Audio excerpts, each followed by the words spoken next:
Hello there, and welcome back to the AgostinhoZinga show with your host, AgostinhoZinga, and this is episode number 682. This is 682 of the AgostinhoZinga show with your host, AgostinhoZinga, and I hope you are doing well wherever this podcast may find you. I hope you are doing amazing. How am I? All good, all things considered, all good, all things considered. Great to be back here in front of you guys once again. So today, right, I was actually came to realization that gyms are an interesting place, especially when you switch them, because for the first time in many years, I decided to switch gyms. You know, the previous place I used to go to, I wouldn't really call it a gym. It was more like a leisure center.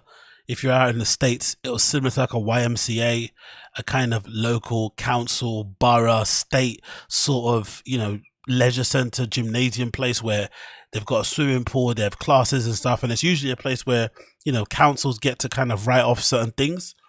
And also they get the ability to have like a space where they can essentially help the old, help the young to kind of get fit and healthy and whatnot.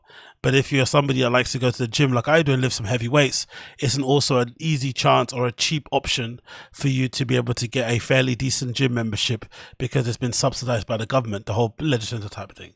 So, all in, I think I was paying like 24 a month for like for like any time that I wanted to go from like 6 a.m. to like 10 p.m. during the flipping, 6 days out of the week for the most part. So it's pretty decent, especially when you consider some of the bigger gyms out there, bigger brands like, I can't figure off the top of my head, where most of them were kind of super expensive, especially because I come from like the CrossFit world. So I kind of first got into working out in the gym mostly because of CrossFit.com back in the days when I forgot the guy's name, but when the guy that kind of essentially founded CrossFit, he's kind of been booted out now. I think he was part of the whole cancel culture thing towards maybe the beginning of the pandemic. He got booted out for, I think, bullying and, being a bit of a creep and shit. But that's when I was kind of, introduced to lifting weights and being a part of CrossFit gyms and shit, or being part of CrossFit boxes.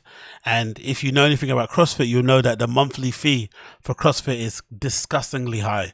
The one that I used to go to that's not too far from where I live actually was about £100, and this was a few years ago. So I can imagine now with inflation, it's probably gone up. But back then it was £100, and I think that was for like 3 classes a week. So it was really basically nothing. But coming from that place, going to a leisure center and being able to pay £24 is a godsend. But one thing you realize is that you end up going to a gym where like it's just random people in there, right? Especially if I'd go in there after like 6 p.m., you'd get all types of randoms in there. And on many different occasions being in that gym, I've seen guys in there like, in full going out clothes, like legitimately guys who are like deciding to quickly pop into a gym, get a quick pump on so their flipping arms look really swole, and then they head straight out. So they're literally in the gym in like jeans and shit. It's fucking hilarious. But obviously it's a kind of, it's a bit of a hood gym, so that kind of makes a lot of sense. But then recently, a little bit more upmarket, a little bit more swankier, check yourself in 24-hour gym opened up near me. And I decided, you know what, why not kind of check that out and kind of mix things up a little bit. And I have to be honest, it's been a pretty decent experience. But one thing it has exposed is that sometimes going to different places can kind of make you see stuff differently. Because for me, when I go to the gym, I prioritize just working out. I don't really care about the aesthetics of it. I don't really care about the bars, about the plates, about how the layout is, let alone my kit, right? As long as my kit is like clean, I'm not really too bothered. I usually go in there in a kind of like 80s inspired garb where I'm just in sweat shorts, sweat hoodie, t-shirt, and my flipping, cross training shoes. And that's basically it. I don't really take anything else, maybe a belt and some chalk, and that's about it. So I'm really kind of low maintenance. But when you go to way more upmarket, swankier gyms, you start to see brands like, you're like, rah, people are wearing Lululemon, people are wearing Gymshark. Like you start seeing people actually coming to the gym in gym outfits. Like this person spent like, a good £50, £100 plus on their gym outfit, which I could never understand because I'm a bigger, greasier, sweaty dude. I can't imagine spending £100 on like a Gymshark outfit if I'm just going to sweat through it every single day and absolutely beast it out with my BO and my stench. So for me, just grabbing a couple Fruit of the Loom t-shirts, a Fruit of the Loom hoodie, some Fruit of the Loom sweatshorts, and some Nike shoes, for me, that's good enough. But when you go into those type of swankier places, you start to look around and think, am I underdressed? Do I look like a bum? You start to get a bit self-conscious, and the last thing I want to be in the gym is self-conscious. I just want to concentrate on my fucking workouts, because if you've been to gyms and you've lifted heavy weights, or you've just done, extensive kind of fitness and workouts and stuff, you would know that for the most part, if you go to the gym with the mindset where you're distracted, you could really injure yourself. So if I'm thinking about my outfit and I'm self-conscious and I think I look like a bum, I could tweak my back, I could pull a muscle, and then suddenly I'm, out of action for like another couple of weeks and stuff. And I don't want to be that guy. So I just want to focus on the workout. But it's difficult to do that when you're seeing all these guys and girls in amazing shape, dressed in fucking amazing flipping outfits. You're like, fuck me, man. I think I might need to get a little matching set. I might need to get a little sports bra boob tube. I also might need to get like a sleeveless hoodie top thing that all these fucking gym boys like wearing. It's fucking bizarre. Even stuff like tattoos and stuff, I'm thinking, rah, maybe I need some tattoos. I see some boys in there with like huge arms as if like tattoos cover them. Like, rah, that looks really good. Maybe I need some fucking hieroglyphics or some fucking Times New Roman wordings all over my arms to make my arms look a little bit more bigger than what they are, because at the moment they're looking a little bit flat and stuff. Do you know what I mean? That's what you're thinking when you're going in there. You're like, no, just focus on the workout, son. So that's been a bit of a kind of, it's been a bit weird getting used to it. Little things have been weird to get used to it, to be honest. The barbells in there compared to my Legend Center place are a little bit lighter. They don't have as much kind of like weight to them. So when you're pulling the plates off of the barbell, sometimes if the other barbell has a few more weights on it, it can kind of flip, and it makes you look like super amateur when I'm not amateur, because I've been going to the gym like, majority of my life, so I know what I'm doing. But when your barbell drops, it kind of looks like you don't know what you're doing, or you kind of have the strength to hold it up. So it's kind of embarrassing. I've had that happen a few times where I'm taking the plates off, and, the barbell kind of like, flips off of the thing.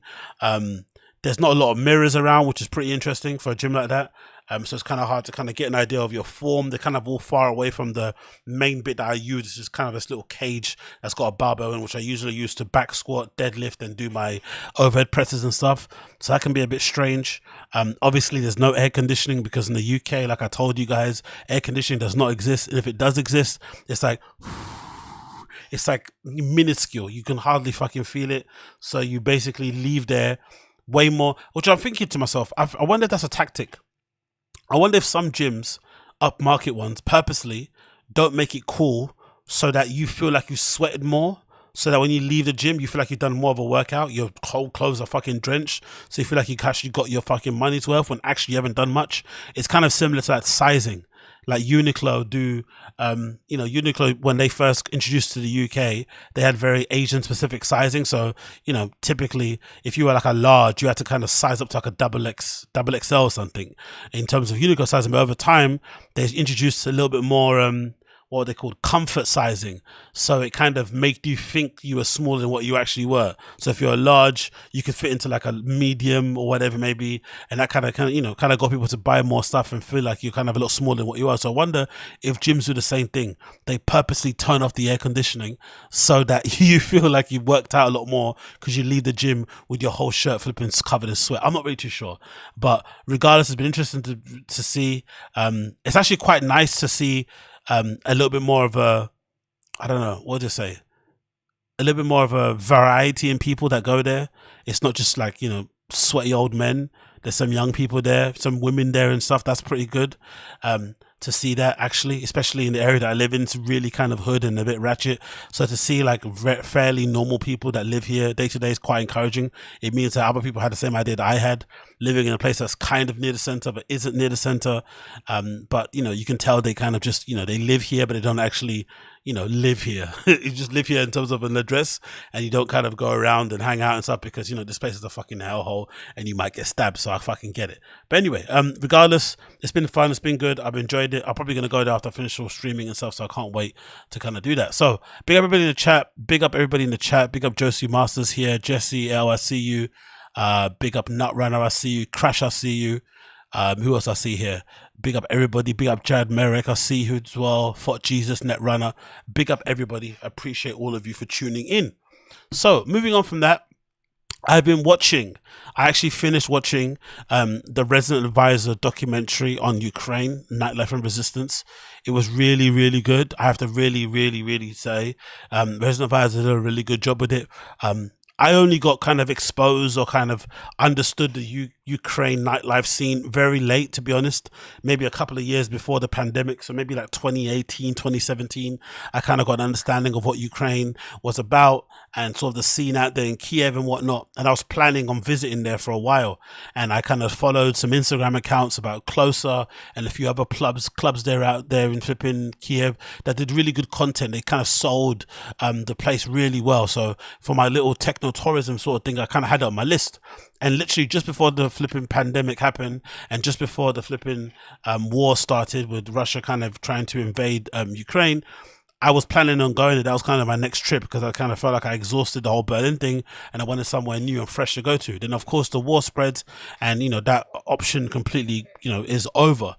But from afar, it's been difficult to not kind of, you know, see some of the torment and the trauma and the horribleness that's happened off the back of the war and just generally how people's lives have been changed forever and ever. And it's been interesting to see how the nightlife scene in Kiev or in Ukraine overall has responded. And it felt like the documentary did a really good did really well in terms of depicting like bravery with the people that lived there. Because a lot of them could have probably moved, which many did, and, you know, pursued their arts and stuff and continued their career, which no one would have blamed them.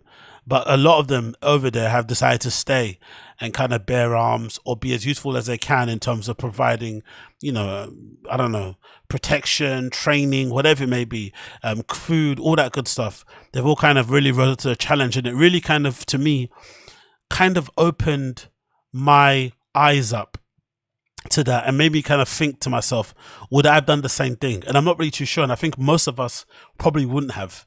If the kind of war kind of comes to your doorstep in your home country and you have the option to leave, you have the funds and the means to go elsewhere. I think most of us, especially in the creative field, considering how difficult it is to make a living or to get any sort of kind of momentum going within the creative field, especially within like music, electronic music to be specific, you wouldn't, you know, no one would look down on you or look at you differently if you decided to kind of continue your career, especially if it was just about getting started. And there were a couple of people featured in this documentary who essentially had the same story where their career was just about, you know, just getting started. They were just feeling like they were getting some momentum, some wind behind their sails, and then boom, the war happens and then your life gets turned upside down. But I also thought the documentary was really triumphant in that it kind of spoke a lot to, you know, the resolve of the human spirit and essentially the understanding that soon this sort of like, you know, horrible situation will pass. But the kind of using nightlife and kind of dancing and raving and stuff as a way to sort of protest, and there's also a way to kind of release from the daily torment that they're kind of going through. And I feel like the end section of this show, or the documentary, kind of spoke to, and I'm going to play it now, but you can watch the whole thing yourself. It's called Ukraine Nightlife and Resistance, courtesy of Resident Advisor. But I'm going to play the last 5 minutes or so where they kind of round up some of the main people who are speaking on the documentary and kind of give their outlook on the future and what they kind of expect to happen. So I'm going to actually lower the sound a bit so you can hear, and I'm going to speak over it so you can hear what it's saying.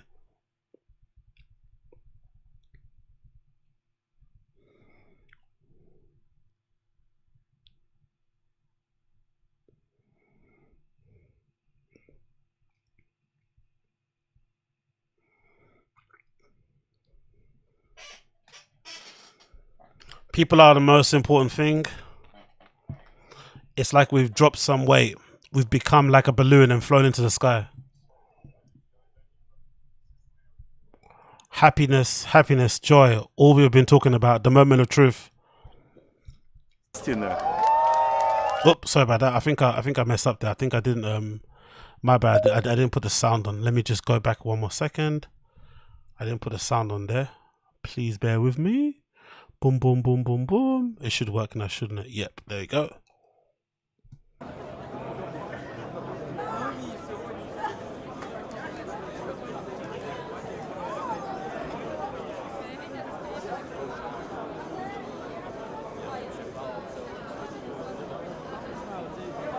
Люди, People are the most important thing, this guy says. It's like we've dropped some weight. We've become like a balloon and flown to the sky. Happy, happiness, joy. And we've all been talking about the moment, the truth.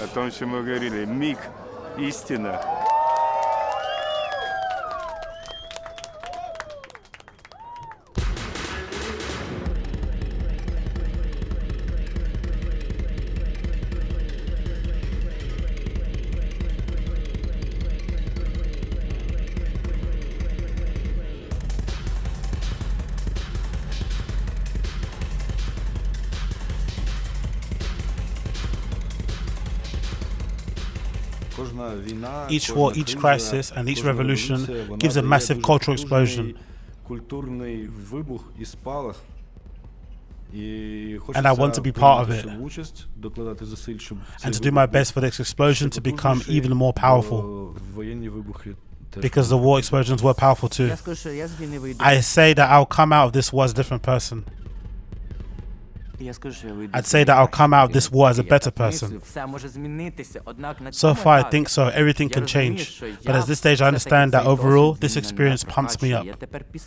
Now I'm ready for absolutely anything.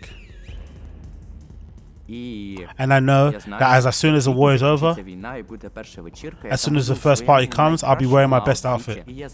And I know that I'll be dancing until the fall of the dance floor. And I'll just keep dancing while lying on the floor. Because we're free to be ourselves again. And we're free to live, and it's a very important aspect of life.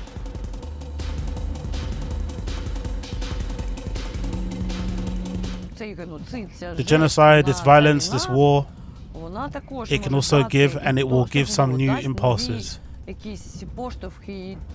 We'll probably have this all ahead, and it's very interesting. But we need to win. It gives us weapons. Long story short, who's watching me? Give us weapons. Since the time of the filming, the curfew has changed. It now begins at midnight. Daytime parties and festivals happen regularly, fundraising for the army, community, civilians, population, and other war efforts. Russia's invasion of Ukraine continues. But yeah, so go again. The curfew will remain in place until the war is over.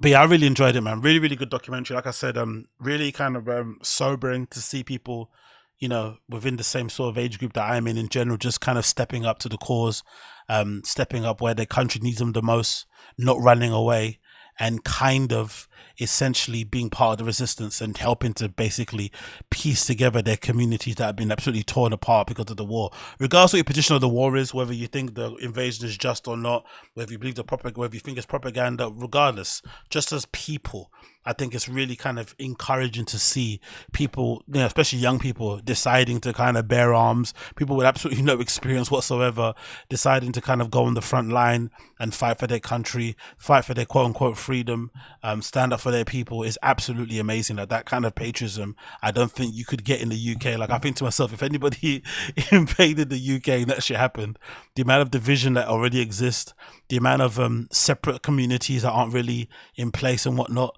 I don't think you'd get any kind of unity on the front lines. The same way you didn't get any unity when it came to COVID, I don't think you're going to get anyone really deciding to kind of bear arms and kind of, you know, step up to the plate on the front line and defend their position, defend their country, defend their loved ones. It wouldn't happen. People just be adopting the, you know what, I'm black, I'm not British, or I'm British, I'm not English type of, you know, rhetoric, which I'm sure would happen. But big up everybody there in Ukraine. Nightlife and Resistance, courtesy of RA. Check out it. It's a really good documentary. I recommend it. Only like 40 minutes long, but they did a really good job, RA, of kind of, you know, depicting that whole thing and giving it a really good ideal. Next on the list to talk about here. Next on the list, actually, you know what? Because for some reason my flipping camera is going a bit weird. Let me just quickly unplug this and see if it works.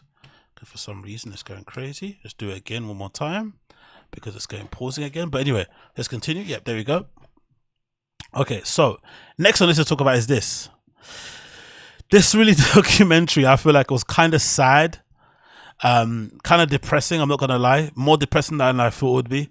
And I think it's because of my general shift in my kind of attitude to kind of clubbing and going out and stuff and partying and drinking and doing drugs and stuff has kind of changed over the years. And I'm obviously a little bit more chilled than I was maybe a few years ago. So the kind of excitement or the kind of hype or the sort of like, you know, enthusiasm I'd have for watching this sort of stuff is sort of gone. And I kind of watch it with like a little bit of a concerned eye. And I also kind of picture myself in that position and think to myself, rah, man, I'd be super depressed if I ended up being this kind of person. What am I talking about? I'm talking about this documentary courtesy of Vice, which is called A Non-Stop Party, The Dark Side of Ibiza. The full episode is here. It's like 20 minutes long, but they've also got a clip that's like 4 minutes I'm going to play. But essentially the journalist from Vice heads out to Ibiza and speaks to people who basically work there, seasonal workers, drug dealers, people that just live there, and party folk in general, about, you know, the non-stop party side of Ibiza and how dark it can get. And my whole knowledge on Ibiza in general has mostly been through documentaries, especially within like the kind of Balearic scene. That's sort of kind of my vision, my idealistic kind of picture of Ibiza. You know, this kind of like hippie commune, this kind of like you know, adventure playground for like adults who never want to grow up. And it kind of, again, it kind of had like an island Burning Man sort of vibe to it. That's kind of how I saw it. And it kind of felt like an alternative to going from like, you know, this typical city like clubbing culture and scene that I'm probably used to in places like London, Berlin, and all other places and whatnot. You kind of get like this vibe of like being somewhere hot and the beach and the sun and stuff. So it kind of feels vibey. But I've also never had the impulse to go, mostly because of the music. I'm not really, you know, into raving to flipping tech house and deep house and, you know, business techno and stuff. It's not really the kind of stuff that I'm really into. And that's usually what they kind of play out there. I do know there are some people doing interesting, cool, kind of, you know, progressive, avant-garde, you know, alternative kind of parties from the typical mainstream stuff. But really and truly, you don't go to Ibiza to kind of hear underground stuff. You go there to hear like the big commercial people play back to back to back to back, especially at places like Pasha and DC10 and whatnot, right? Circo Loco. So cool, makes sense. But I've also heard on the flip side that it is a place similar to Berlin, similar to London probably, where you can get lost in the sauce. You can easily get lost in the sauce to the point where your life completely just revolves around getting fucked up. And it can be hard to kind of get out from that hole. And this documentary does a really good job of detailing how quickly you can get lost in the sauce, especially when they talk to the seasonal workers who obviously go there during the festival season, and which I think extends from like spring all the way until like late in the year, maybe October this time, right? They kind of stretch it as far as possible. Then they have like, you know, end of season parties here in London when you're finishing shit in other major cities. So, you know, the need to kind of continue partying is really strong. So that happens. And this documentary, again, like I said, does a really good job in terms of depicting it. So I'm going to play the clip here. The clip is called Drug Dealing to Survive Ibiza's Eternal Sesh. It's a clip taken from Vice High Society, and it does a really good job of kind of showing you the dark, bleak side of this. But like I said before, there was a time in my life where these type of sessions were something that you would kind of long for. You'd be like, oh my God, I wish that was me. And then now the older you get and the more experience you have with stuff and the more you kind of, you know, change your priorities in terms of what you go out for, it's more about the music and seeing DJs and stuff and maybe connecting with people, the less stuff like this kind of fills you with any kind of FOMO. If anything, you kind of feel bad for the people like, fuck man, imagine what that life is like on a daily basis. So let me play this clip for you so you can see what I mean. Loading up now, bear with me a sec. Here we go. Come on, Vice, don't kill me. There we go.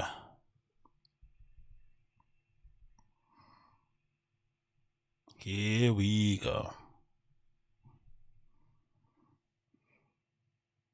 For those seasoned workers who have pivoted to the drug trade and kept it professional, there is serious organised crime level money to be made. Aidan has gone quickly from bartending to making an absolute fortune dealing. So where are we going now? We're going to go drop off some money for a bill I owed. It's not really a rush on it, but I just want to get it gone because I don't really want it in the house anymore.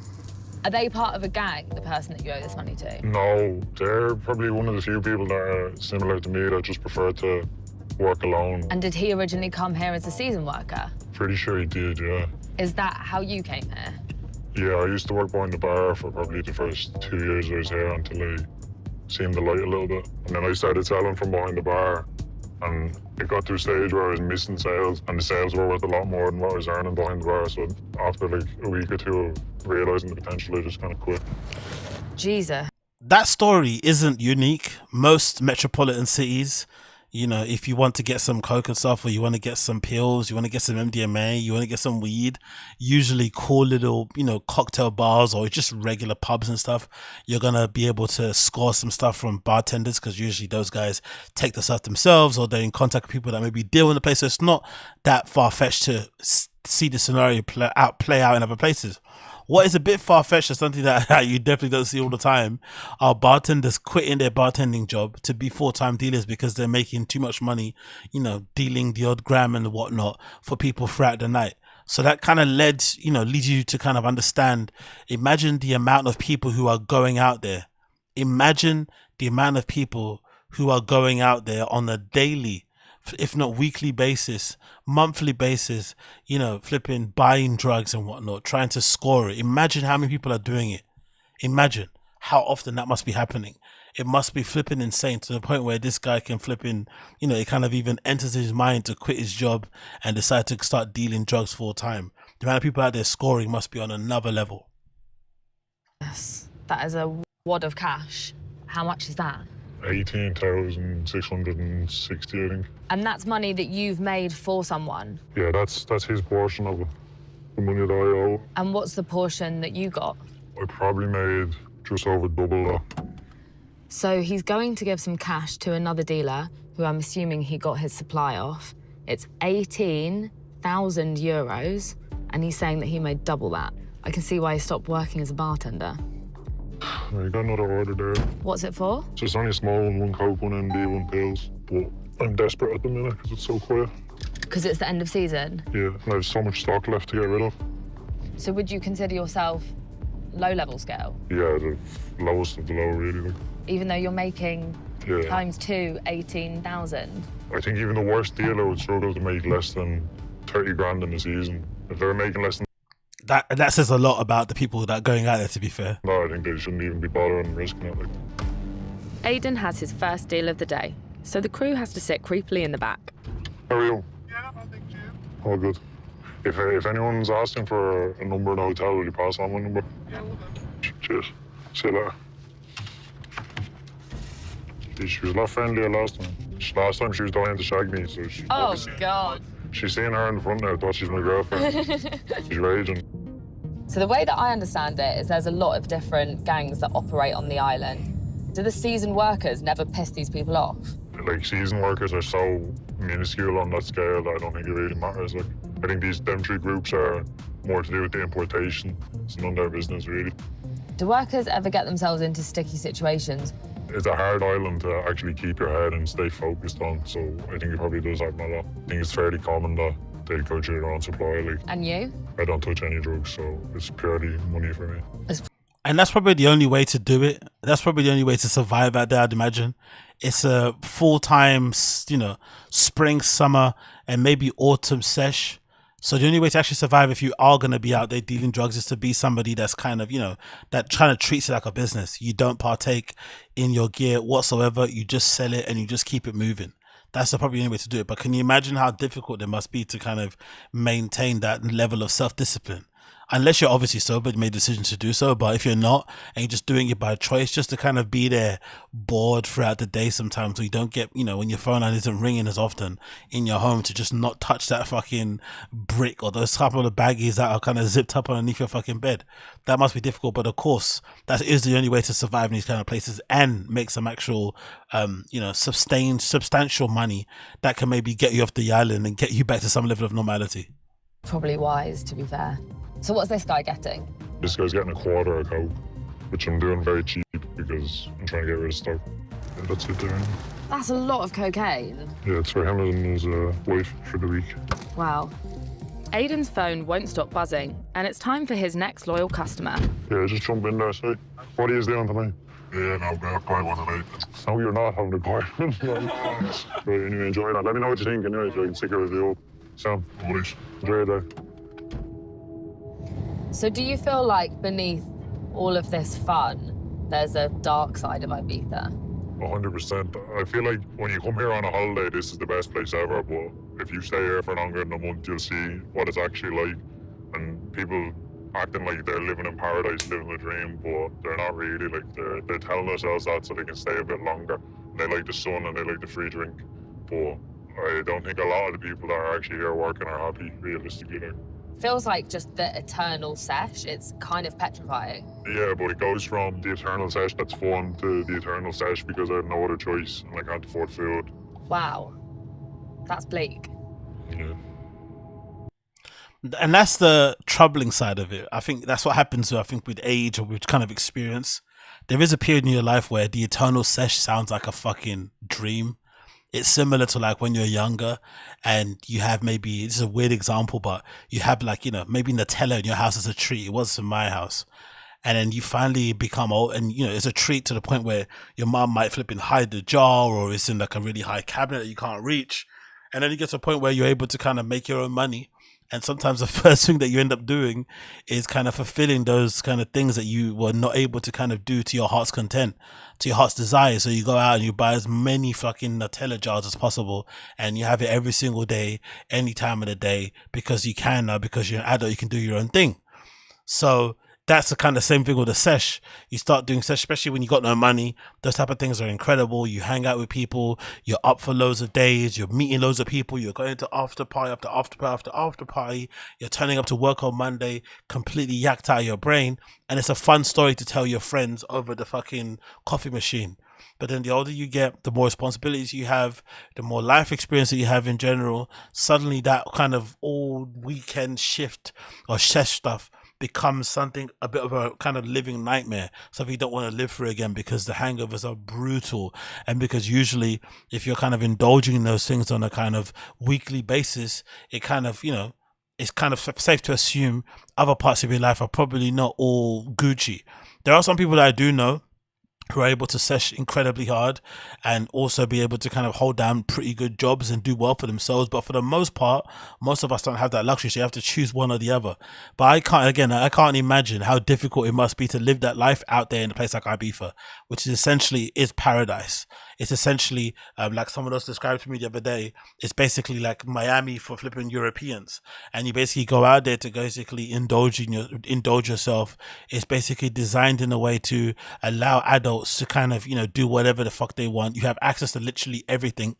And essentially, all of your vices are at arms, are only kind of a couple digits on a fucking phone away, which obviously allows you to kind of do some scary stuff. So this documentary definitely was an eye-opener in that regard, and definitely on one part it got me kind of intrigued to go to Ibiza and check it out as a party island and a scene, but it also made me understand and respect people who are able to kind of live out there and do what there needs to be done without maybe getting lost in the sauce, because the temptation from all around you must be insane, because the documentary even says there are dealers in terms of on the beach. I think the Senegalese crew are people that deal, the taxi drivers or cab drivers that pick you up from the airport who are scouting people to kind of pick up on the streets, they're dealing. The people in the club are dealing. You've got fucking bartenders dealing. Like everybody has got drugs in some respect. The seasonal workers are doing kind of tours. They're dealing. It's absolutely crazy. It's a temptation that lies in every single corner. So for those people that are out there and are doing the good thing and not kind of, getting into that temptation, then I really do respect you, on another level, because I don't know if I could handle that kind of level of fucking temptation. I'm not going to lie, as destructive as it may be. So big up those people who are able to do that. What are you guys saying in the chat? I can't believe you haven't been to Ibiza yet, says Koila. Yeah, and to be fair, like I guess my temperament is like, I'm a bit of a weird one. I don't really like, weird to say, but like sunny, hot climates aren't usually for me. I think because I sweat so much and I get self-conscious about it, I don't like to be places where I feel like I'm fucking melting. and I feel uncomfortable, and I'm always twitching and fidgeting because I feel like my clothes are stuck all over me and I've got sweat patches everywhere. So I tend to kind of prefer to go to places that are a little colder for some reason. I think that's why I haven't really been to a place like Ibiza. Even though I went to Nicaragua a few years ago to travel and stuff, I haven't really been anywhere else like that super hot. I tend to kind of prefer places that are a little bit more rough around the edges. I think Ibiza is a bit too shiny for me in that respect, probably. What people are saying here, I was told it was a dump, blah, blah, blah, so it was a nice vacation. But yeah, let's continue from here. Also, I want to talk and mention quickly, I have watched the first 2 episodes of The Idol, the TV series that's starring Lily Rose Depp and The Weeknd, and it's not good. It's not good at all. I think all the fucking trepidation and worry people had about the show and about the message it was sending and blah, blah, blah, the concern is definitely overblown. If you feel like this is going to corrupt your kids, and I feel like you have bigger problems to worry about, there's fucking porn on Twitter that's far worse than anything you're ever going to see on the fucking Idol. It's tame as fuck. It's not believable in the slightest. The performances from the 2 lead roles are quite substandard. The story makes no real sense. The only good thing about the show is probably Jennie from Blackpink. She's a fucking standout. She probably should be the lead character instead of Lily Rose Depp. I feel like having 2 people who don't, 2 novice actors being the leads of a show like this was a really bad move, I say personally. So maybe they could have got one person to be a legit actor to kind of play either role, The Weeknd or Lily Rose Depp. But overall, the show is, it's shit. It's not that great. But if you want to hear my in-depth analysis of the whole show, I did put up my brand new Patreon episodes available now on my Patreon site, which is patreon.com/Agostinho. You can scroll down and you'll see that I have an update here about the recent 2 episodes of The Idol, and I'm going to keep reviewing it as more episodes come out. I think the next one, episode 3, is the 18th. So check out my Patreon if you haven't already. It's available now at patreon.com/Agostinho. That's patreon.com/Agostinho. You can join the Patreon for as little as $1 per month or £1 per month, and you can get access to all my flipping Patreon episodes, and I do a review there of The Idol. So if you want to check out my review of The Idol, go over there and check that out. But spoiler alert, the fucking series is absolutely garbage, not great in the slightest. And like I said, if you've got kids and you're worried about it corrupting your children, I honestly think they're going to see far worse stuff in the playground with friends on their phone, stuff on Twitter and Instagram, Snapchat. They'll find way more racier stuff on fucking Reddit than they would do on fucking The Idol. Nothing about it is believable. It's absolutely bland to say the least. And if anything, as a big Weeknd fan, it's really disappointing because he is awful at it. Awful. But again, for my full review, check out my Patreon, patreon.com/Agostinho, to find the latest episode 30 of the bonus show, and you'll be able to see my review of that if you need be. You'll be able to see my review of that if you need be. Continuing on from that, I've got this news which is fucking hilarious off the back of the Ibiza stuff. Look at how crazy us British people are. Look at how crazy we are. Courtesy of Mixmag. Ryanair announces a ban on duty-free alcohol on flights from UK to Ibiza. Did you hear that? Ryanair announces a ban on duty-free alcohol on flights from UK to Ibiza. We are too much of a liability to be trusted to drink our fucking duty-free alcohol on the plane on the way to Ibiza, which is already a party fucking island, without getting messed up and making an absolute fool of ourselves and getting on the nerves of our fellow passengers. Because if there's one place that I refuse to be annoyed by with other people, is on the plane, because there's nowhere you can go when somebody's just being overly argumentative or loud and shit. It's really weird. But I'm also kind of fortunate because most of the flights I take are kind of boring, so I don't know about you guys, but whenever I'm on a flight, very rarely do I see people like buying shit, whether it's a drink or some sandwiches, something to eat. Everyone's just kind of basically on the flight waiting to go to a destination. No one's really caring about eating anything too tough on the plane. So I can only imagine what it must be like to be on a plane with somebody, with a group of people on a destination somewhere where everyone's getting fucked. I can only imagine what that must be like, the vibe. People playing music on their phone, jumping up and dancing. There's a viral clip of some lads on the way to Ibiza or Amsterdam cutting up lines on the fucking table, on their chair and shit. I can only imagine how fucking crazy that must be to deal with on a day-to-day basis. But I've been lucky where I don't have that, you know, I've never had that kind of happen to me, because most places I go to are boring, and I'm usually not going within the kind of peak festival time and shit. But Ryanair obviously had enough. So let's read the article. It says, Ryanair has announced that passengers travelling from the UK to Ibiza will not be allowed to consume alcohol bought in duty-free following a string of antisocial incidents on the flights. Customers were informed via email from the airline that duty-free alcohol taken on board their flights from the UK to the Balearic Islands will now have to be tagged and stored under the aircraft. So they're treating us like absolute babies. They're going to take our duty-free alcohol away from us. They're going to bag it and tag it so you can't get access to it, and you're going to get it when you land at the place you're in. So all you can have basically are the drinks that they're going to serve you, during your flight. With those attempting to consume alcohol risking removal from the flight. The decision comes after 15 people were removed from a flight from Manchester to Ibiza in April due to drunken behaviour, causing a delay for 5 hours. The airline expanded that anyone's displaying signs of antisocial behaviour will be removed from their routes to the White Isles. Now, I'm wondering, right, stuff like this, I wonder if the reason why this happens is because in the UK, which I don't know, this is strange to say this, but I feel like in America, you guys have way more consequences for like unruly behavior in airports. People get lifetime bans, which is dumb. No, this is not dumb, which is weird because people still make, fool themselves in airports. You see countless videos of people fighting in airports, arguing with fucking, airport staff and stuff, and basically risking their ability to fly because they're of a slight inconvenience all the time. So I guess the deterrent isn't that much really. But in the UK, for some reason, I have a feeling that airlines don't really, ban people that willy-nilly. So probably that's why people take the piss when they go to fucking airports and they get fucking pissed off. So you feel like you can kind of get away with anything because there are no consequences. So maybe that kind of happens. But can you imagine how unruly you have to be for 15 people to get pulled off a plane? 15. That's insane. And luckily, as annoying as it is to wait for 5 hours, luckily this didn't happen in the air. Because if it's happening in the air and you've got no option but to fucking, put up with these people until you land, that is awful. At least they kind of caught it before the plane, lifted off. It continues, it says, the email explains that the new rules have been put in place in order to prioritize the comfort and safety of all passengers, and by extension, the employees who must now thoroughly search all cabin bags before boarding and can have access to the customers deemed unfit to travel. So already when you're going to the fucking airport, the searches are way too intrusive, especially post 9/11. All airport security got fucking, turned up to the fucking max.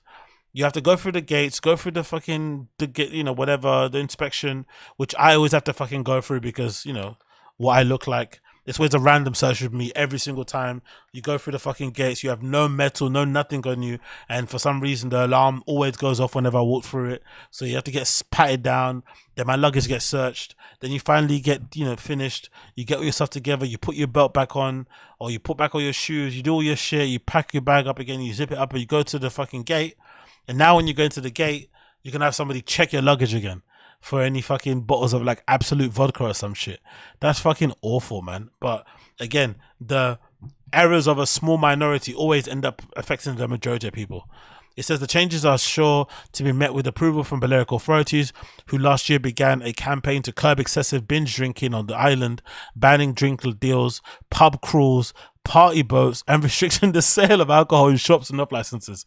So all the things that would make it fucking fun to go there, they kind of banned. No drink deals, no pub crawls, no party boats, and no alcohol in shops and off licenses. Fucking hell, man. This sounds like the worst time ever to go Ibiza now. Money-saving measures which encourage tourists to consume more alcohol, such as happy hours and 2-for-1 drinks, have also been banned by these government establishments who continue to violate these rules, risk fines of between €60,000 to €600,000, with the closure of their businesses up for 3 years.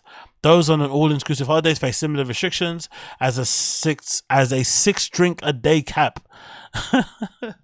Honestly, you can't do that to British people. We drink 6 drinks in the fucking morning, sometimes with our lunch. 6 drinks a day. Individuals found breaking these restrictions could be subject to hefty fines of between 1,000 to 6,000 euros. So again, another win for us British folk, another win for us being some of the worst traveling tourists ever. I think people don't know this, but I think UK tourists are up there with like Americans in terms of their level of annoyance and their levels of antisocial behavior when they go to abroad. Maybe again, because we're small and people don't really pay attention to it, but we're just as bad as Americans. You know, usually American tourists have bad reputations around the world. UK people are the same. Same goes for Australian. I can't think of the other one, and obviously maybe Chinese. But honestly, we have a really, really bad reputation, I swear to God, because they've had laws, drinking laws change in like Ibiza, Amsterdam, other like places like even in Eastern Europe. I'm thinking, I forgot where it is. Maybe it's Poland or Hungary. All these places that usually a lot of English people go to for like stag do's or like cheap holidays. They've had to change some of their rules, some of their legislation, some of their drinking laws, whatever it may be, to kind of curb some of the crazy behavior that goes on with us Brits when we get out there. From the excessive drinking to the drug taking to just fighting and shit. It's really, really crazy. We are really bad. But again, big up everybody that's going to Ibiza trying to sneak duty-free vodkas onto the plane. It's simply not worth it because you may get a fine. That's absolutely crazy. So big up you if you try. Big up you if you end up trying. Moving on from that, we've got some news, good news culture of Mixed Mag regarding one of my favorite duos, bands, groups. Justice are going to make a comeback with their first album in 7 years, Ed Banger confirms. This is bringing back a lot of good memories of me seeing Justice perform many, many years ago in the Notting Hill Arts Club, which is a venue that MIA used to play at a lot. Lily Allen sometimes used to pop by here and there. Back in the day when Mark the Cobra Snake was around and shit, that was a really cool, like indie sleaze, early 2000s type of vibe. And Justice were a big part of my kind of soundtrack around that time. And you know, Ed Banger Records, Busy P, all those guys were fucking amazing. So it's really cool to see that sound coming back again, that kind of indie dance, whatever vibe that is, you know, they were doing back then. It's kind of coming back to the forefront, which is kind of nice to see, I'm not gonna lie. And also like kind of electro type of vibe and stuff that they were kind of going for. So Urkel says as follows: Justice is coming back with a new album and a tour. The French duo consisting of Gaspard Haug and Xavier de Ronzi, Xavier de Ronzne are confirmed to release new music via Ed Banger Records in 2024. The news is confirmed by Ed Banger founder Pedro Winter, also known as Busy P, during a video interview with Radio Station France Inter. He says, "Is this a scoop? I can tell you now that there'll be a new album and a new tour in 2024. This is set to be the fourth studio album from the duo and the first release since 2016's Woman. Last year, Justice shared a previous album with her original demo, 2007 dance record, Classic Dance, celebrate 15 years, composed by an opera, blah, blah, blah. Originally released by Ed Banger." I said, watch Pedro Winter confess. Yeah, cool. There's Pedro Winter confessing it here, but yeah, Justice are coming back next year. New album, new tour, cannot wait. And again, this is a kind of, you know, confirmation, if ever you needed it, that Indie Sleaze is back. Indie Sleaze is back. Moving on from that, we've got this courtesy of Glastonbury. I'm not really too familiar with this because I don't smoke and stuff, so I don't know what the deal is. But Glastonbury are urging attendees not to bring disposable vapes into the festival. And I don't know, maybe I'm dumb, but I would imagine the best place to fucking smoke a vape would be a festival. Out in the sun, out in the fucking, you know, in the park, whatever, maybe out in the field, air and whatnot, chilling under the sun with some friends. A vape would be the best place to have it, is a place like a festival. So them banning it is really an indictment or an example of like how bad these vapes are for people and the environment, probably, if they're going this far as to ban it. Glastonbury Festival, it says here, so Mixed Mag are being urged not to bring Glastonbury Festival, are being urged not to bring single-use vapes to the Worthy Farm this year in compliance with the event's environmental policies. Disposable vapes were added to Glastonbury's what not to bring list, which also includes non-biodegradable body glitter, wipes, excessive packaging in an effort to reduce environmental harm to the site. So imagine all these things that you should be using to kind of clean yourself, like wipes and excessive packaging, are gone for some reason. Weird. Do not bring disposable vapes, they told attendees following Glastonbury's reduce, reuse, recycle policy. They pollute the environment and can be hazardous at waste centres. Every week, 1.3 million disposable vapes are thrown away in the UK. Jesus Christ. 1.3 million. Or two every second. Last month, industry experts warned of a dramatic rise in fires at recycling plants over the past year because of people chucking away these vapes. There are honestly TikTok videos out there I've seen of like young girls showing off how many vapes they have collection wise and substances they smoked, and it's wild. You see them opening drawers and loads of fucking vapes that have run out there on ceilings, bookshelves. You're like, fucking hell. The vape thing has like grit people in ways that I never saw even grit people that used to smoke cigarettes. It's crazy. Glastonbury is also asked attendees not to bring more than necessary to this event, and to take home anything brought to the festival site, including tents and gazebos. I do know there's I've got a festival. It might be that one I'm going to in flipping September in Amsterdam. Dre Molen. I think Dre Molen, or maybe another one. Maybe it was Houghton. I don't know which one it is. But one of those festivals had a policy where you could essentially hire a bag for like a tenner, but then get more money back if you brought the bag back with some rubbish and stuff. Like if you actually picked up after yourself, you can actually get a bit more money back. I forgot how much it was, but that was a pretty interesting incentive to get people to, pick up their rubbish. Because in one way it's cool because you get some money. Another way it's kind of depressing because it means that regularly people just decide to go to the festival and just leave all their shit on the ground. That's pretty crazy. It says, biodegradable wipes are also banned this year. Biodegradable wipes are banned.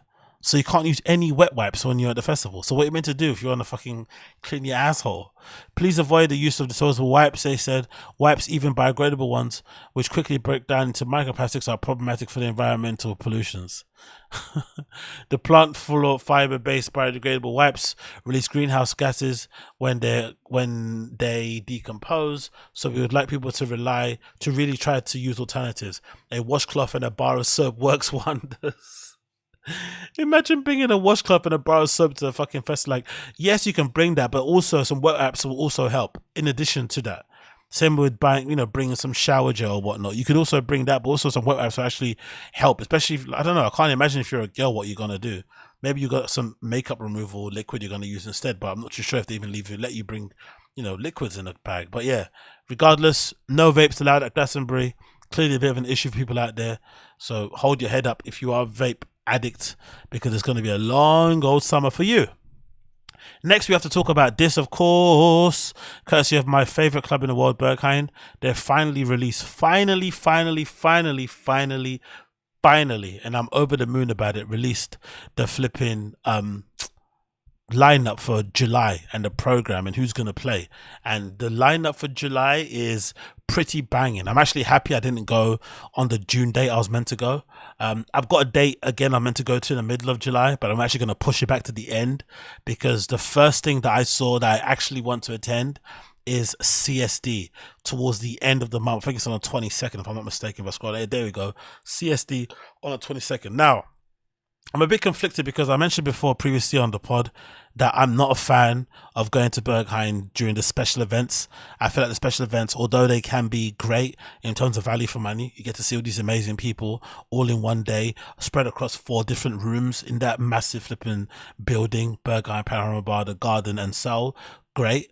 But the other thing that's the reason why it's concerning sometimes is that usually the big events are on public holidays or big celebrations, and usually a lot of tourists and random folks usually go and attend, and it usually leads to it being an absolute crazy roadblock. Plus the regulars are already going there week in, week out, plus all the tourists and whatever may be, and the hype kids. It just makes it sometimes unbearable when it comes to wait times in the queue, because the last time I waited there that long was at a really popular kind of special event, which was the Sylvester. I think that was in sometime June of last year, and I waited legitimately in the queue for fucking 4 hours to get inside, which I'd never do again. I only did it because I didn't realize the time. I was chatting to randoms in the queue, I was listening to music and shit. I really wasn't paying attention to how long it was in the queue. I just assumed we were going to get in the next 10 minutes. And by the time I checked my watch, I was like, like, shit, I've been here for 4 hours. But by then I was already next to the fucking barriers. So I didn't want to leave the queue because, my turn was coming. And luckily I was able to get in.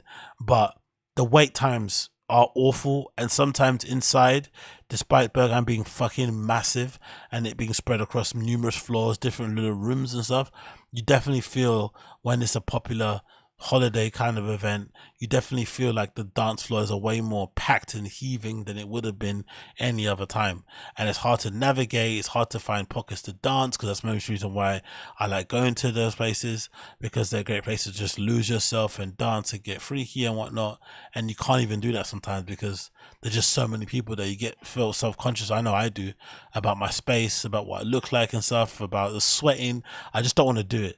But I'm going to have to give it a go this time around, because this CSD lineup is just so bloody good. I can't bloody turn it down. And if you're wondering, I guess, what's CSD? I'll tell you what CSD is, courtesy of flipping Wikipedia. It's Berlin Pride, basically. It says here, courtesy of Wikipedia, the Berlin Pride celebration, also known as Christopher Street Day, aka CSD, is a pride parade and festival held in the second half of July in Berlin, Germany, to celebrate the lesbian, gay, bisexual and transgender LGBTQ people and their allies. Since 1979, the event has been held each year. Berlin Pride is one of the biggest, largest gay and lesbian organized events in Germany, and one of the biggest in Europe. Its aim is to demonstrate for equal rights and equal treatment of LGBT people, as well as celebrate the pride in gay and lesbian culture. As you see here, loads of examples of it. So CSD held in memory of Stonewall riots, the first big uprising of LGBTQ plus people against the police in June 27th, 1969. These took place in Christopher Street neighborhood in Greenwich Village, New York. The first CSD in Berlin took place in June 30th, 1979, 10 years after the incident, and since it's taken place every year. In 2012, around 700,000 people attended the CSD parade, and 500 people were present at the final parade location at the Brandenburg Gate. So I'm actually going to the parade as well, go by the floats and take some pictures and hang out, making it one of the largest events in Berlin, as well as the largest pride event in the world. So I'm really happy to go. I'm really excited to go because, for me, I think it's a really good example of that, most of the popular or the best club nights are, centered around queer, LGBTQ, gay folk in general. So usually it's going to be an absolute blast. And looking at the lineup, it's too tough to turn down. The lineup is too tough to turn down. I'm really looking forward to seeing Boris in the main room. Honey Dijon, also I haven't seen play in a very, very long time. Jennifer Cardini, I'm always a big fan of, even though I think she's a little bit of a cat when it comes to Gerd Jansen. It's clear, you can see that she's a big fan of the guy, and they've obviously worked beforehand and whatnot. But she's definitely one of my favorites too out there. Partok is great. Faith Fatale, of course. Steffi and Virginia, always amazing. Panorama Bar, Evelyn Emerson's gonna be interesting to see what she plays like, because the hype around her is pretty extensive, but I'm not really the biggest fan of her sets personally. But I'm eager to see what she's gonna be like in person. Bashka, someone that I'm kind of interested to see also. Chris Cruz, Kim Ann, and Bergheimer is always a great addition to play there in Panorama Bar. Definitely an underrated resident DJ over there in Berghain. Mike Starr's another one who I discovered through Whore. I'm eager to see him. Roy Perez, of course, my views on him. I love the guy. Cormac in the Garden, I'm disappointed at, because I would want to see him in the XXX room, but I think because of summer they usually close it down. I'm assuming because it's a laboratory room, I think. So seeing him in the Garden might be a vibe. Disco vibes in the Garden with Cormac and FKA M4A will be cool, and Lakuti and Tamasoma, and then Saul, you've got Hard Tom playing there. So really stacked lineup, great people there. I can't wait to check it out. And then there's also other events happening in the city as well. Buttons is going on. There's a Heron Sauna happening also. So many events happening that I'm really going to be happy to kind of check out. So I cannot wait to go. So my July is kind of sorted out, but the rest of the lineup is also flipping amazing to check out also. But this is definitely going to be my next sort of like big trip that I'm going to on the 22nd. but the rest of the lineup is absolutely stacked as well to kind of check out. There's a really good addition here at the end.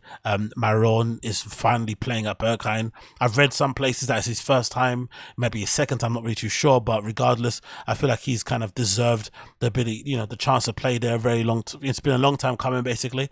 Alongside Oscar Mulera, that's going to be great. Imagine if they program them together back to back. Seeing Oscar Mulera and Maron play back to back might be absolutely incredible. So big up everybody that goes to see that if you are able. That's going to be loads of fun. That's going to be loads and loads and loads and loads of fun. Moving on, I want to quickly touch upon the news regarding Man United. It's been pretty crazy development-wise. I feel like a couple of days ago, the rumors were that the deal was over the line, and myself and a few other people online were getting really giddy. I'm still in the giddy army now because this account or this user on Twitter called Zshan, who kind of does a lot of Twitch streams and seems to be in the know. He kind of called a lot of stuff very early on in terms of our transfers and stuff and kind of got them right. So, I kind of keep an eye on what he says. Not everything is always accurate, but he has sometimes got a really decent inside scoop on things. He was reporting essentially that, we are Qatari, that the Glazers had accepted the Qatari bid from Sheikh Jassim, and they were going to go through with a full sale, which was what myself and other United fans want. We don't want the Glazers to only sell a partial bit of the club to an investor. We want them to sell the club completely and completely get the fuck out of fucking Man United so that we can restart again, because the Glazers in their close to 2 decades ownership of United have essentially bled the club dry. They don't really care about sporting success, and considering the competition in the league, the competition in Europe, we need an ownership that gets that the best course for success or the best course for money making is actually the ability to compete on a consistent basis in the league, win trophies and whatnot, and kind of push the team forward instead of just relying on finishing in the top 4 and getting that finishing money, and then when the next season starts off, not giving the coach the funds he needs to go and buy the players because you've already secured top 4. So it's kind of a backwards mentality, but we seem to do it all the time, which is really, really annoying. So I think most fans would welcome the news that Sheikh Jassim's bid is successful, and that we're not going to go with Jim Ratcliffe's Enios bid, which was only like for partial ownership and would mean the Glazers will still be at the club and stuff. So I think most fans are happy about that happening, but we have to put the brakes on everything now. We have to put the brakes because the news out there is very, very, very conflicting. So we got this news courtesy of Dave Ornstein, what says Sheikh Jassim is the preferred bidder and is set to be announced as a new Man United owner. Sources indicate that Sir Jim Ratcliffe will be awarded at least 15% of the total sale for the important role that he has played during the bidding process, which I feel like is incredibly corrupt. The fact that a person who bid for the club with the intention of buying a portion of it is now being paid a fee for what? Just competing in the fucking bidding process. That's weird. So it feels like they kind of swindled the Qataris into offering more for the club by having Jim Ratcliffe act as opposition when he was never ever going to go through with the fucking sale or the purchase of the club, because there was always going to be another bidder that would want to purchase it outright. So the players were kind of leaning on it. It feels a bit dodgy. So that was the first bit of news that kind of got everybody giddy. But then unfortunately, one of the Sky News reporters decided to kind of rain on our parade and essentially tell us, hey, guys, relax. It's not over the line just yet. We still need to have some details, courtesy of the Sky Sports reporters, Kava. And he kind of had this detail regarding the whole process. And this is coming directly, allegedly, from Sheikh Jassim's camp. So let's see what he has to say about it. No, I mean, this is like a classic 2023 social media story, because when you were in bed last night reading those reports were coming from a media company in Qatar called Al Watan. And the reason everybody was getting excited is that supposedly Al Watan, one of the owners of this media company, was Sheikh Jassim's father. Now, this morning, Al Watan have been on social media to say, whoa, people are getting the wrong end of the stick. One, Sheikh Jassim's father is not connected with us in any way at all. He doesn't own shares in Al Watan. And secondly, what we reported yesterday was not an exclusive. We were just repackaging what had been reported in the European media. So, complicated picture, but basically it's one of those social media stories that has gone round and around. There doesn't seem to be much substance behind it. What there is some substance behind, though, is the fact that Manchester United's share price in the past 5 days has gone up something like 11%. It is now around $20 on the New York Stock Exchange. And the reason it's gone up is because people are anticipating that the Glazers are going to sell the club to Sheikh Jassim. But the latest information we have is that nothing has changed. As far as the two camps who are trying to sign United, Jim Ratcliffe and Sheikh Jassim, no updates. They have not been told anything new as of 2:10 on Tuesday. But bear in mind, though, I think New York is, 5 hours behind us? So there may be developments, if there are going to be developments today. So I'm one of the people who, like I said before, I would much prefer to have a full sale. I don't want the Glazers to have anything to do with United whatsoever going forward. I'd much rather have a clean break and have owners come in with a different perspective, different objectives in order to kind of take us, to where we kind of need to go, or just to get us to compete with the clubs in and around us. Not even restore us to former glory, just have us competing again, because we are so far off the pace. It's absolutely frightening. So the only way I feel like that happens is if we get rid of the Glazers, because the Glazers have showed, like I said before, in the past 2 decades that they've owned the club, that they don't really care about the things that the fans care about. Winning trophies, being successful on the pitch, whatever it may be. They don't care about that. They'd rather just have us, kind of competing, finishing in the top 4, which ensures that we get a particular type of finishing bonus and whatever it may be, but not going any further than that, which obviously isn't what's needed if you're trying to compete in the league, in Europe and whatnot, in domestic trophies. That's not what you want. You need a bit more than that. So I'm really, really hoping that the Qatari bid goes through, because if the Jim Ratcliffe bid goes through, where he's basically offering money for like 69% of the fucking club, that will mean the Glazers will still have a partial ownership of the club. And knowing how the Glazers operate and their reluctance to kind of let go of the club and let go of that cash cow that they're kind of leeching, that will inevitably turn into another Glazer kind of tenure. It won't be any different to what we already had kind of suffered, especially when you kind of consider the fact that, Jim Ratcliffe and the Glazer are allegedly kind of friendly also outside of this. So I really do hope the rumours are true. The stock market kind of reacting the way it did, I feel like was mostly based on, a lot of people in the know, in the business, kind of confirming the news that we've all heard that the Qatari bid was successful. So I feel like that, spike in the activity in the stock market was actually legit and made a lot of sense.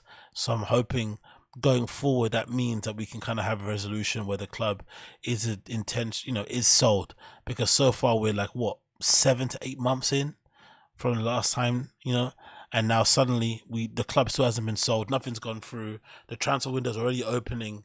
The manager needs his new players. Eric Ten Hag already see what happened against us v City. We saw the kind of lacking quality, especially off the bench, squad depth. We need at least 5 to 6 legit kind of players to come into our squad, be able to play, be able to sit on the bench and be absolute options that can change the game. At the moment, we don't have that. So we need that to happen ASAP. So I'm really, really hoping that Sheikh Jassim is a preferred bidder, and that United kind of get out from under the thumb, under the fucking sweaty, rat looking, leech fucking infested Glazers that have been doing to us forever and ever and ever. I really do hope so. I really, really do hope so. Next on list here, we got news courtesy of Hypebeast regarding Martine Rose has been named as Clark's first ever guest creative director, which is a pretty interesting article, interesting kind of title. I remember Dr. Martens doing the whole creative director thing a while back, like the celebrity kind of glitzy one. I think at the time when I kind of first got kind of familiar with it, they appointed this guy called Andrew Bunny, who I was very kind of familiar with beforehand, who's got his own brand called Bunny that does kind of jewelry and whatnot, and he's just a general, a bit of a design kind of genius when it comes to London and contributing to certain brands and whatnot, and part of the whole Game of Five collective. And I remember he was one of the first people that kind of got hired to be a creative director at Dr. Martens, but that didn't didn't last too long. He got fired, or he kind of walked away for whatever reason. I'm not really sure why. And I think ever since then, they've kind of just hired, I felt like, wouldn't say glitzy, not say undercover names or internally, but it wasn't something that would be written about in WWD, for instance. So the fact that Clarks are now deciding to do the same thing is really interesting, especially when you consider the amount of collabs that they have already going on.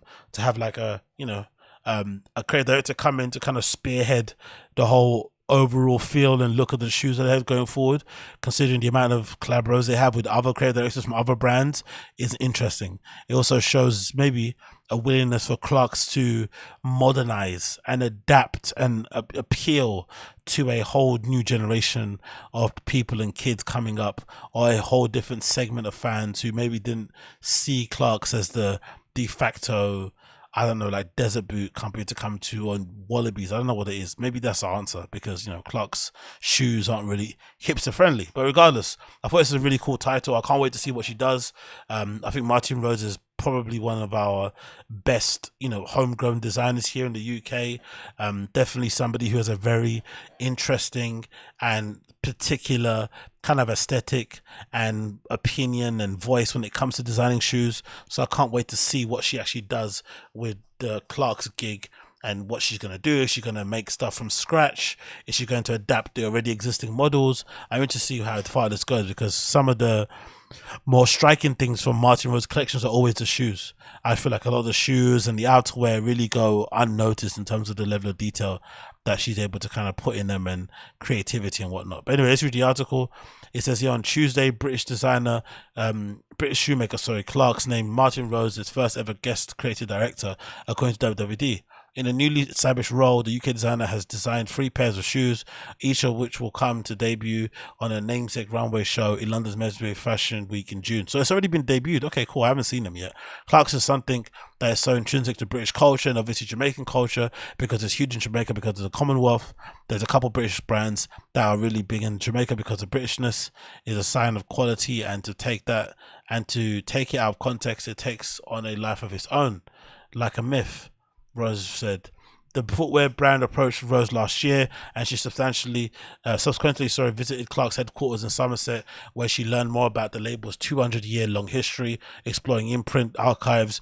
Rose revamped classic Clarks silhouettes, including the loafer, the Oxford shoe, and the sandal, with her recognizable design codes and major focus on comfort. She designed the sandal. Okay, cool. Well, I'm happy to hear this, because this probably confirms the suspicion of a lot of people, or the rumors around town, was that Martine Rose and a few other people like Grace Wells-Bonner were offered the Louis Vuitton men's role after the unfortunate passing of Virgil Abloh, but it sounds like they all turned it down, which is why the role has been like a hot potato, and now finally they kind of landed on Pharrell. But this probably explains it. If Martine was already in conversations with Clarks last year, most likely she already knew that she already had said no to Louis and LVMH and whatnot, and just wanted to kind of do her own thing, which is really admirable. I feel like, especially when it comes to, you know, the stuff that she's doing here. I really like that. It continues here. It says, according to WWE's report, Rose has taken Clark's penchant for stylized comfort and one step further, pumping her collaborative designs with extra padded insole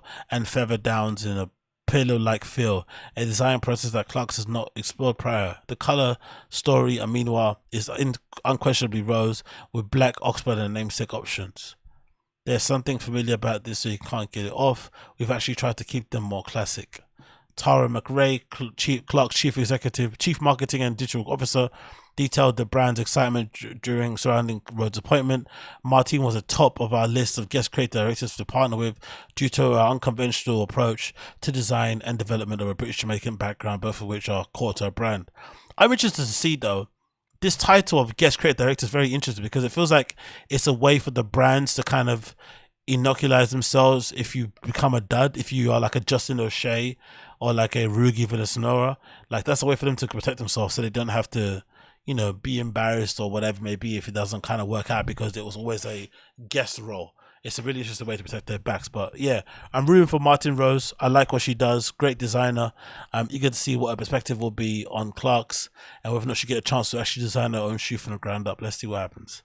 So let's switch this and let's continue on. Let me just pull this up again. Oh yeah, there we go. Let's talk about this. So in light of all of that, we have to mention the Martine Rose Spring 2024 menswear show.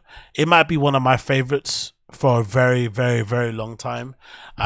Just because of the fucking mix, the sensuality in it, the masculine energy and the femininity involved, especially with some of these looks with the pearls and the blouses and the silks and stuff. It's absolutely incredible. One of my favorite looks, actually, that does a good job of that kind of tension, is this outfit here, which is look number 10, which features a guy wearing what looks to be a shiny green lime shirt, which looks to be underneath that he's basically got a dress corset on, I think, kind of thing. That's basically a nightgown, some jeans and some boots. That essentially is the perfect encapsulation of the tension that exists nowadays, especially when it comes to clothing, when it comes to how you express yourself and whatnot. That kind of sense, that clash that's happening at both times with the jeans and the boots and all the silks and the lace on the top function. I really, really love the look of that. These jeans also will be very popular, I feel like, these Martine Rose jeans with these sort of buckle harnesses on the side. So I can't wait to hear people complaining about this stuff in real life. Then we've got another look here, look 12, which was really impressive. I'm a big fan of that one. Blah, blah, blah. Let's leave those people alone. You scroll down to some more looks. This look here with the big green coat is really good, to be honest. Maybe they just captured him correctly, but the picture here is fucking great with the coat on. The guy looks absolutely amazing. And then if you scroll down again, there's more great pictures also. Oh, this guy looking good. Shows that girl there in the middle. And then this is one of my favorite ones. This jacket here. It's absolutely covered. See, look at that's, I forgot that name, that kid, the artist kid, but he's even looking at it kind of oogling. This is basically a bomber jacket that's been covered in all sorts of stamps and stuff and labels and stuff, every single place of the flipping jacket, which was absolutely impressive. So I wonder if they're going to make more of these jackets individually and have someone pop the flipping tags on them, or if it's going to be something that they can kind of make in house. I'm not really too sure. But either way, this jacket is so hard. Like, absolutely everything about it I absolutely love. So yeah, again, big up fucking Martine Rose. Always doing amazing stuff. I really absolutely love it. Everything about it is absolutely impressive. Let's scroll up a bit more. Actually, let's see one more look. Actually, I think I was going to mention. I mentioned them more. I think I might mention them more. Haven't I mentioned them more? Yeah, I think I have. I think I mentioned them more. Okay, fair enough. That's that one. So that's our Martine Rose. Let's move off from Martine, and let's also say, actually no, before we move off to Martine, I have to mention, I thought this look here, look number 4 of Martine Rose from the Spring 2024 show, I thought, weirdly enough, this look reminded me a little bit of this iconic Vetements collection from fall 2017, where basically Denmark had kind of people walk down the runway who were kind of like stereotypical archetypes of themselves in a larger sense, right? So you have the rich kind of Russian lady, you have the black security guard guy, and I felt like he did it really well, to be fair. But one of the looks I remember in that kind of show was the second look, which is the guy that looks like a security guard wearing a jacket with his hands like that by his side, which kind of remind me a little bit of this look here, look number 4 for Martine Rose Spring 2024. I'm not too sure if there's any correlation between this or if I'm just kind of reaching for the stars, but it does seem kind of likable. But again, this guy has no hair and this lady has all the hair, so big up them, big up absolutely them. What is going on? We got this, we got that. Boom. What else we got here? Bear with me a second as I quickly load this up. And then we got, then the other thing regarding Martine Rose, we got some shoes also that have been debuted during that collection, which I'm still not convinced by, these Nike Shocks. Again, I do like the fact that she's taken a classic, I feel like, UK London shoe in the Nike Air Shock and essentially made it her own. They're kind of like a mule, kind of, long toe, long tip, whatever, wing tip type of shoe, which is flipping crazy to think of it. That's a shoe that, she kind of went to put out in a collection that kind of makes more sense for the clothing. It doesn't really, in my opinion, but still, I appreciate the effort of trying to make something a little bit stand out-ish that wasn't the same as everything else. Especially when you think about these two colorways here. It's got this really great orangey to yellow sunset type of colorway, and this one that goes to the night. That's absolutely beautiful. So I definitely understand what he means regarding that. But so far, release date, no way, shape, or form. 2024 is probably the new one that we're gonna probably get. You have to wait until it's available. Wait until it's available. That's all you can do. That's all we can do, actually. I almost guarantee you that. I almost guarantee you that. So what else we got to talk about? This, spoke about this, spoke about that. We spoke about this, we spoke about this. Actually, you know what? I think that might be it. I think that might be it for the Agostinho show. Yeah, I think that might be it. I think I've spoken about my topic so far. Thanks again for tuning in to the Agostinho show, episode number 682. Been a pleasure to have your company. If it's the first time tuning into the show, make sure you smash the like button down below for me. If you're watching the live stream now, please make sure that you smash the like for me and share the show. That'd be appreciated. Also, remember that I have a Patreon available now. A new episode is out now called The Idol. Patreon episode number 30. You can find that at patreon.com/Agostinho. You'll be able to find all my Patreon episodes there. It's only $1 to flip and subscribe on there. It starts at $1. Get involved. Don't delay. Check out my thoughts and opinions about The Idol, the show starring Lily Rose Depp and The Weeknd. Spoiler alert, it's fucking terrible, but just check out my video regardless and join my Patreon and shit. That's all I asked for. But apart from that, thank you again for tuning in. If it's been a pleasure for you, please make sure that you smash the like button for me. If you listen to the audio podcast, you hear my tune a day. If you're watching the YouTube video, you won't hear anything. I'll just fade to black, and I'll see you guys again very, very soon. Take care. Be safe. Peace.